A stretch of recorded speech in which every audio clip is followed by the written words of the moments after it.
Branch તાપીની મોટી સફળતા. નિઝર પોલીસના વણશોધાયેલા ઘરફોડ ચોરીના ગુનાની ઉકેલ.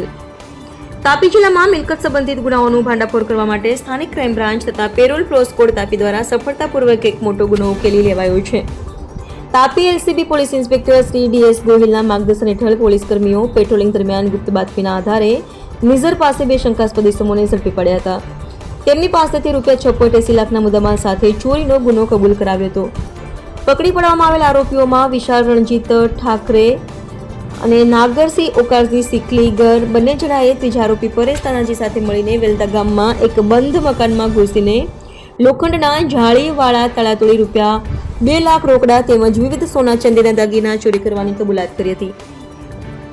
આ કાર્યવાહી દરમિયાન પોલીસને કુલ 202.950 ગ્રામ સોના જેવા દાગીના કિંમત રૂપિયા 6.20 લાખ, રોકડ રૂપિયા 27,500, એક મોબાઈલ કિંમત રૂપિયા 10,000 અને સ્પ્લેન્ડર મોટરસાઇકલ કિંમત રૂપિયા 50,000 મળી કુલ 6,80,000નો મુદ્દામાલ હસ્તગત થયો છે. ત્રીજો આરોપી હાલ વોન્ટેડ છે અને પોલીસે વધુ તપાસ હાથ ધરી છે. રિપોર્ટર હાર્દિક જોશી, સોનગઢ.